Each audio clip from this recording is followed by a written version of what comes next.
রহমতুল্লাহ আলাইহি জবরদস্ত আল্লাহর ওলি। উনার জামানায় এক মহিলা ইন্তেকাল করেছেন। মহিলা দিনদার ছিলেন, পর্দানশীল ছিলেন, কথাগুলো বুঝবেন, নামাজি ছিলেন। এই মহিলা ইন্তেকাল করবার পরে মহিলার গোসল করাবে, কিন্তু এই বাড়িতে কোনো মহিলা নাই। আরেক মহল্লার থেকে কয়েকজন মহিলা এসেছে, ওই নারীকে গোসল করাবার জন্য এসেছে। গোসল করাবার জন্য যখন তাকে পর্দা করে গোসলখানায় নিয়ে গেল, যেই মহিলা মৃত মহিলাকে গোসল করাবে সে আগে থেকেই তাকে চিনত।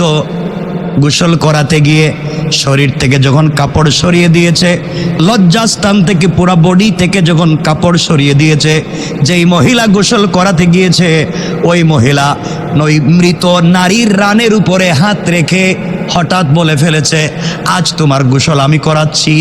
আর তোমাকে না একদিন আমি দেখছিলাম একটা ছেলের সঙ্গে হাত ধরে ঘুরে বেড়াতে, এক ছেলের সঙ্গে তোমাকে একদিন হাত ধরে ঘুরে বেড়াতে দেখেছি।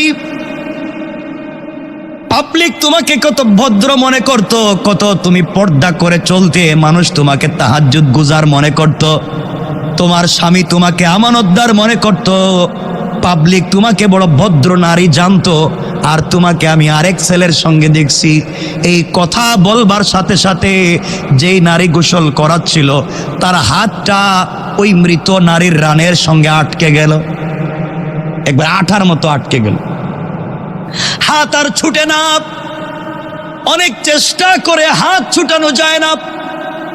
এক পর্যায়ে এলাকার হুজুরদেরকে বলা হলো কি করা যায়। ইমাম সাহেব আর কি করবে? ইমাম সাহেব ফতোয়া দিলেন, এক কাজ করেন, যেহেতু মহিলা মরে গিয়েছে আর ওই জীবিত নারীর হাত আটকে গিয়েছে, জীবিত নারীর হাত কাটার কথা আমি বলতে পারি না, যেহেতু মৃত মানুষ, রানের ওই অংশটুকুন চামড়াটুকুন কেটে দেন, হাত ছুটে যাবে। যার স্ত্রী মারা গেছে এই স্বামীকে কথা মানবে? কতক্ষণ বলতেছে না আমার স্ত্রীর চামড়া কাটা যাবে না, প্রয়োজনে তোমার বউর হাত কাটো। এখন হে বেচারার কি কয়, আমরা আইছিলাম আরেক গ্রাম থেকে আপনার বউরে গোসল করাইতাম, এখন আমার বউর হাত কাটবেন আপনি? কেউ যখন ফতোয়া দিতে পারে না, পুরো দেশের আলিম কি করবেন? অর্ধেক দিন চলে গিয়েছে, ওই নারীর হাত ছুটে না, কথাগুলা বুঝবে। লম্বা সময় চলে গেল, শেষ পর্যন্ত সবাই মিলে এই দেশের সব থেকে বড় মুফতি যিনি ছিলেন ইমামে মালিক রহমতুল্লাহ আলাইহির কাছে গেলেন। তিনি শুনলেন, তিনি বললেন পর্দা করে একটা জায়গায় রেখে দাও। সবাই বলছে হুজুর অর্ধেক দিন চলে গিয়েছে, ওই মহিলার অজু ইস্তেঞ্জার প্রয়োজন, গোসল করবে, প্রস্রাব করবে, খাবার খাবে, কিন্তু হাত ছুটে না, তাকে ওই মহিলার কাছ থেকে আনাও যায় না। কি করব বুঝতেছি না, পুরো এলাকায় মাতম চলতেছে, কান্নাকাটি চলতেছে, কি হয়েছে বুঝতে পারলাম না। এক পর্যায়ে ইমাম মালিক কাছে আসলেন, মহিলাকে বললেন ঘটনা কি হয়েছে তুমি বলো। আমার কাছে রাডার আছে, আমার কাছে সমস্যার সমাধান আছে, কোরআন হাদিস আছে, মিথ্যা বলবো না, সত্য কথা বলো, কি হয়েছে? মহিলারও চালাক, হুজুরে উল্টা বুঝায়। আছে না এমন লোক? দেখবেন হে ফেরেশতার মতো, কিছু জানে না, হে কয় হে নাকি গাঁজা খায় না, হে ফেনসিডিল বিক্রিও করে না। পুলিশ যখন ফিডানি শুরু করছে, কয় খাই, আমিও খাই, আমার বাপও খায়, এখন কইতেছে, আগে কিন্তু স্বীকার করে না। আমার বন্ধুগণ, ইমাম মালিক বললেন কি হয়েছে বলো। মহিলা বলতেছে জানি না, আমি এসে এখানে তিলাওয়াত করতেছিলাম, হঠাৎ দেখি হাত আটকে গেছে। হে নাকি তিলাওয়াত করতেছিল, হে তিলাওয়াতে ছিল, ওর হাত হঠাৎ আটকে গেল। ইমাম মালিক বলে মিথ্যা কথা বলবা না, সত্য কথা বলো, বেঁচে থাকতে হলে, নচেত তোমাকে হত্যা করব। এক পর্যায়ে সন্ধ্যা হয়ে গিয়েছে, ওই মহিলা কোনো উপায় না পেয়ে ইমাম মালিকের কাছে বলতেছে, ইমাম মালিক ওই মহিলাকে যখন গোসল করাচ্ছিলাম হঠাৎ করে আমি বলে ফেলেছিলাম, আমি একদিন ধারণা করে ওই মহিলার সঙ্গে একজন পুরুষকে দেখছিলাম, জানি না কে, আমি বলছিলাম ওই গোসল করাতে তার রানের উপরে হাত রেখে তুমি একজন বেগানা পুরুষের সঙ্গে ঘুরে বেড়াইছো, এই কথা বলার কারণে হাত আটকে গেল। ইমাম মালিক বললেন, তুমি তুহমত দিয়েছ, হয়তো মিথ্যা কথা বলেছ, হয়তো তার সঙ্গে তার স্বামী ছিল, এই জন্য দুনিয়ায় তোমাকে শাস্তি পাওয়াই লাগবে।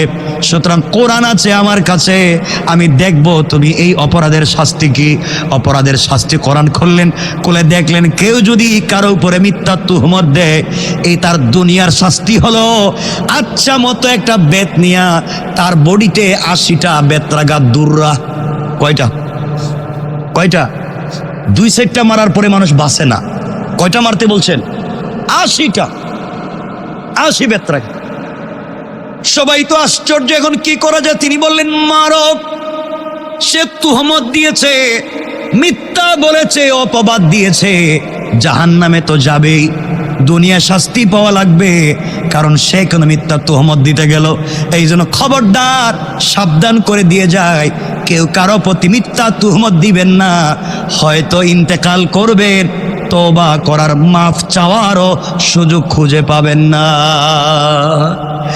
আমার বন্ধুগণ, এক পর্যায়ে 1-2 করে 70টা বেত্রাঘাত দেওয়া হলো, কিন্তু মেয়েটার হাত ছুটে না। এক পর্যায়ে 59টা বেত্রাঘাত করা, 79টা বেত্রাঘাত করা হলো, এখনো হাত লেগে আছে। ইমাম মালিক বললেন, আমি এতদিন কোরআন হাদিস দিয়া পাবলিকরে কত ফতোয়া দিলাম, আজ দেখি ছুটে না, তাহলে মহিলাই সত্য, এ তুহমত দেয় নাই, এ সত্য। আমি উল্টা তারে 79 বেত্রাঘাত দিলাম, এখন তো বাঁচবেই না। 79 বেত্রাঘাত করলাম, মরেই যাবে, বাঁচবেই না, করলাম কি? এক পর্যায়ে তিনি 80 নম্বর বেত্রাঘাত করার জন্য যখন বেত উঠাইয়া 80 নম্বর বেত তার বডিতে মারছেন, হঠাৎ করে ঠাস করে বডি থেকে হাত ছুটে গিয়েছে। আল্লাহু আকবার! তিনি বুঝতে পারলেন তুমি তুহমত দিয়েছো।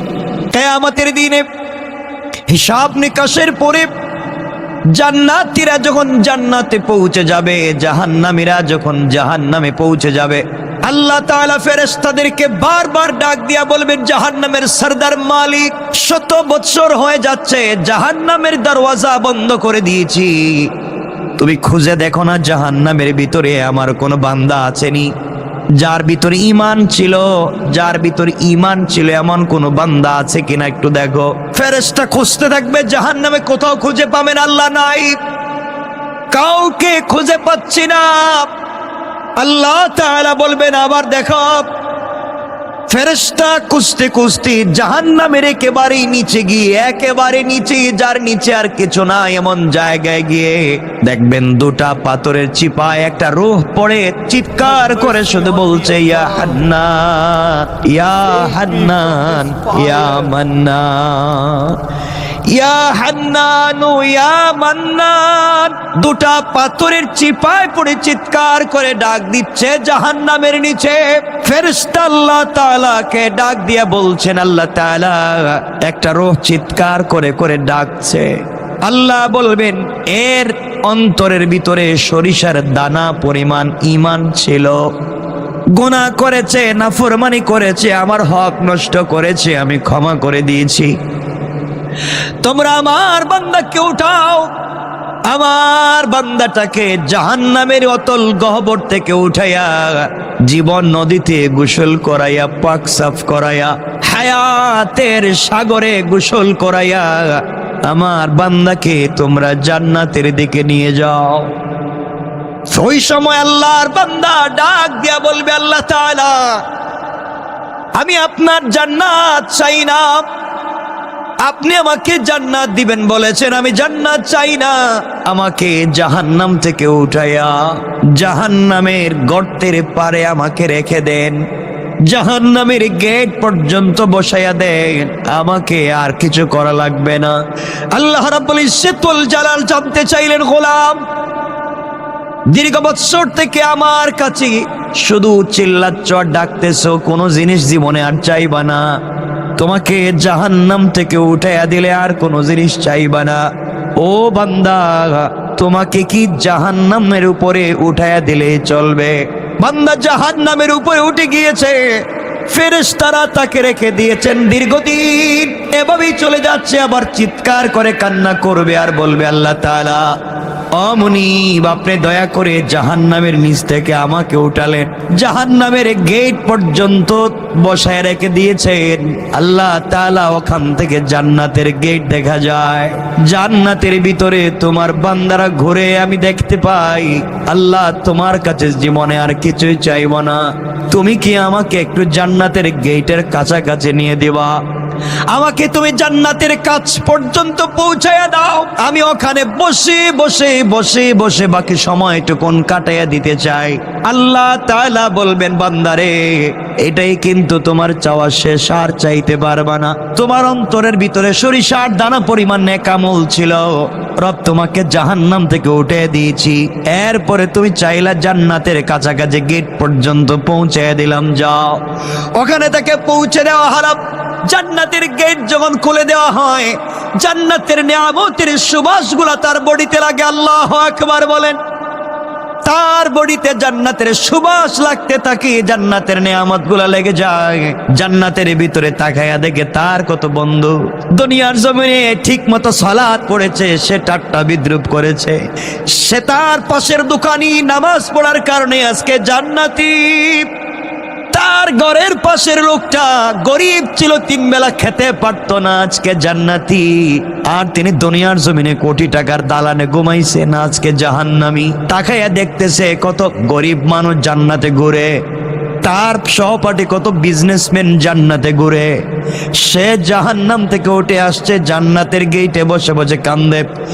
আল্লাহ রাব্বুল ইজ্জত ওয়াল জালাল ডাক দিয়া বলছেন, বান্দা এবার কান্না করো, ব্যাপার কি? গোলাম ডাক দিয়া বলছে, আল্লাহ তাআলা আমি কান্না করি শুধু আপনার জন্যে, আমার জন্যে কান্না করো কেন? আয় আল্লাহ তাআলা এই জন্যে কান্না করি, আমি তো গুনাহগার, আপনার নাম তো আজিজুল গফফার। আয় আল্লাহ তাআলা আপনি আমাকে জাহান্নাম থেকে উঠিয়ে দিয়েছেন, জান্নাতের গেট পর্যন্ত পৌঁছে দিয়েছেন। আয় আল্লাহ তাআলা এত কিছু আপনি আমাকে করে দিয়েছেন, আমি জীবনে আর কোনো জিনিস চাইব না। আল্লাহ রাব্বুল ইজ্জত ওয়াল জালাল বলছেন, তুমি তো বারবার বলতে চাইবা না, আবার চাও।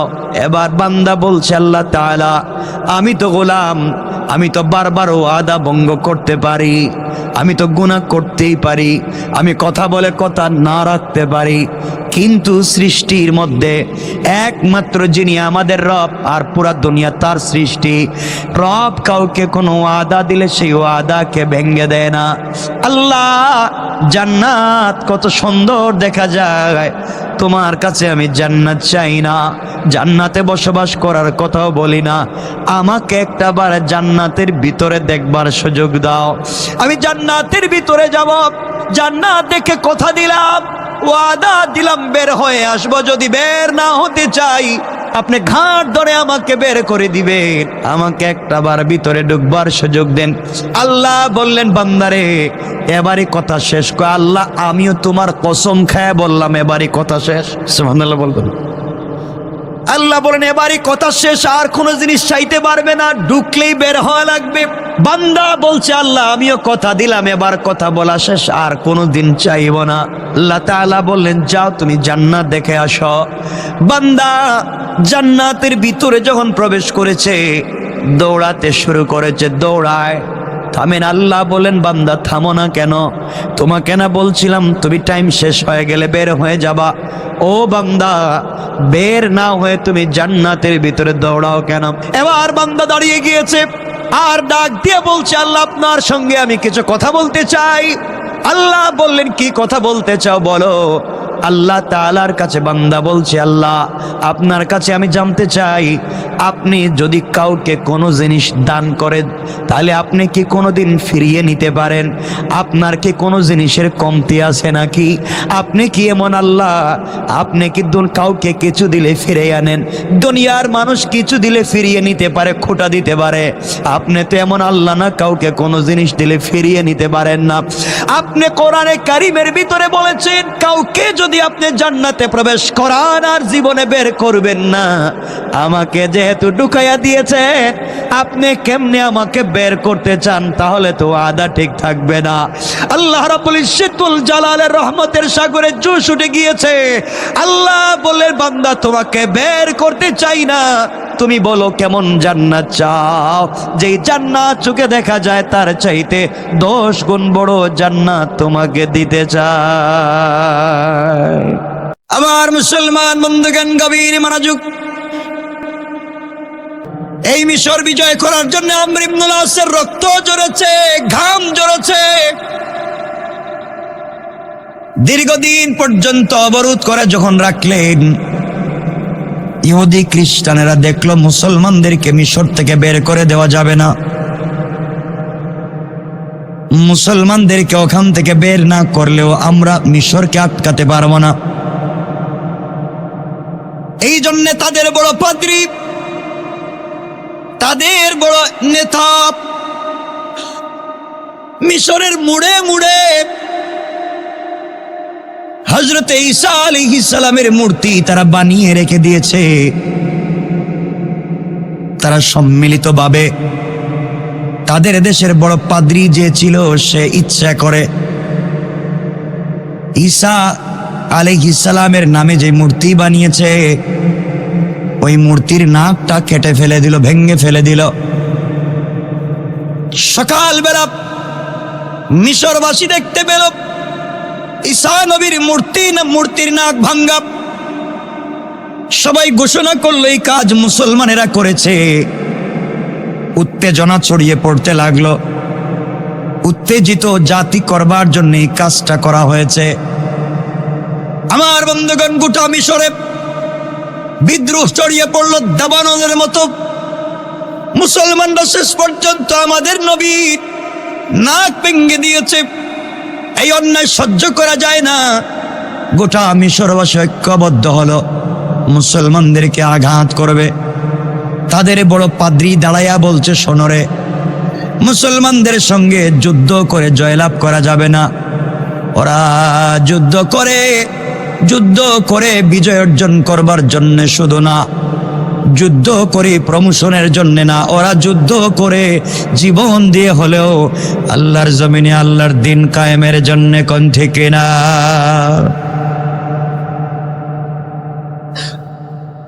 আমার মুসলমান বন্ধুগণ, সকল পাদ্রীরা ঐক্যবদ্ধ হলো, কি করা যায়?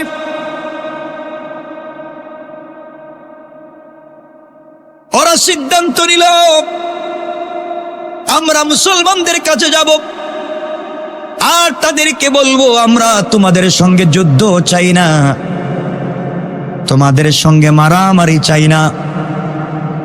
আমরা চাই তোমরা যেইভাবে আমাদের নবীর মূর্তির নাক ভেঙ্গেছ, আমরা ওইভাবে তোমাদের নবী মুহাম্মদ ইবনে আব্দুল্লাহর একটা মূর্তি বানাবো। মূর্তি বানায়া তার নাকটা ভেঙ্গে দেব। এর মাধ্যমে আমরা আমাদের প্রতিশোধ নেব, তোমরা চলে যাবে।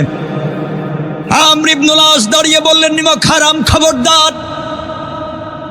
আমার নবীর মূর্তি বানাবে তা তো বহুত দূরের বিষয়, আর মূর্তি বানিয়ে মূর্তির নাক ভাঙবে তা তো আরো বহুত দূরের বিষয়। ইসলাম যা সাপোর্ট করে না, ইসলাম যা করতে বলে না, তোমরা যদি আমাদের নবীর মূর্তি বানাতে চাও, মিশরের একটা মানুষকেও জিন্দা রাখা যাবে না।